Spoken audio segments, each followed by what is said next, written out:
On le voit chaque matin, bassin sur la tête, sac sur la tête ou en bandoulière. Autres effets à main à la recherche de quoi vendre pour nourrir leur famille. D'autres femmes, par contre, préfèrent tenir des petits étalages devant la parcelle en vue de gagner quelque chose pour la survie de la famille. Ces petits commerces m'aident pour la survie de ma famille. Cette femme est une vendeuse de pain. Elle le fait depuis que son mari a pris sa retraite. Il y a longtemps que je fais ce travail. J'ai élevé mes enfants en vendant du pain.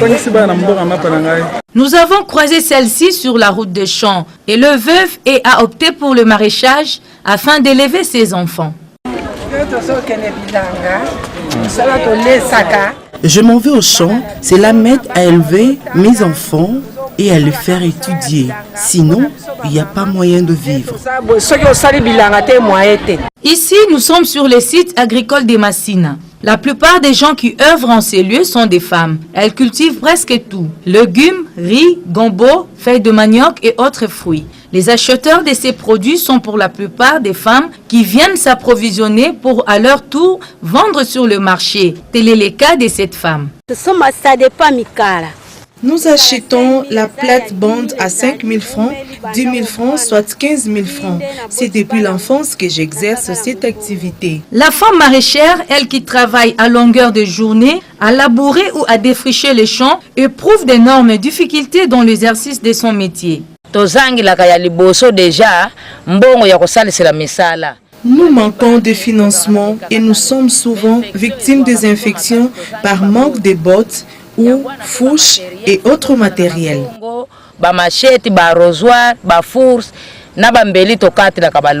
De l'autre côté de la rivière Njili, nous avons trouvé quelques femmes sur la pirogue. Ce sont des vendeuses de la braise. Nous venons de Kingabwa, de Ngwele, et avons longé la rivière Njili. C'est avec ces sacs que nous élevons et éduquons nos enfants.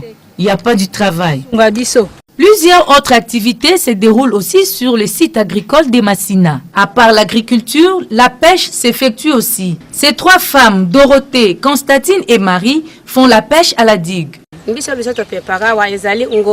Ici, nous pêchons les ngolo, les mabundu, les kongwasika, les mungusu, même les escargots. Et ces nouveaux poissons que nous appelons aquarium. Certaines femmes achètent chez les pêcheurs, comme le font ces femmes vendeuses de maboké. La femme doit tout vendre, même de l'eau, des légumes, les feuilles de manioc et autres. Elle ne peut pas rester à la maison. Nous sommes ici au camp de pêcheurs Bapoto de Massina. Les femmes viennent de tous les coins de la capitale pour acheter le poisson frais. C'est comme un petit marché le long du fleuve. Nous y allons pour acheter les poissons. Les pêcheurs du site de Massina sont butés à plusieurs difficultés. Samora, le président des pêcheurs, explique. De l'autre côté de la rivière Ntwenge, il y a des pêcheurs pirates qui jettent des landrilles dans l'eau pour tuer les poissons. Ils n'ont pas de pirogues. Ce ne sont pas des véritables pêcheurs. La femme demeure le cerveau moteur du foyer. Elle se bat jour et nuit à aider son partenaire pour l'éducation et la survie des enfants. Celle-ci se livre sans gêne aux différentes activités génératrices de revenus, ce qui l'amène petit à petit vers son autonomisation financière. Les charges qu'elle porte sur la tête prouvent son attachement et son amour envers sa famille.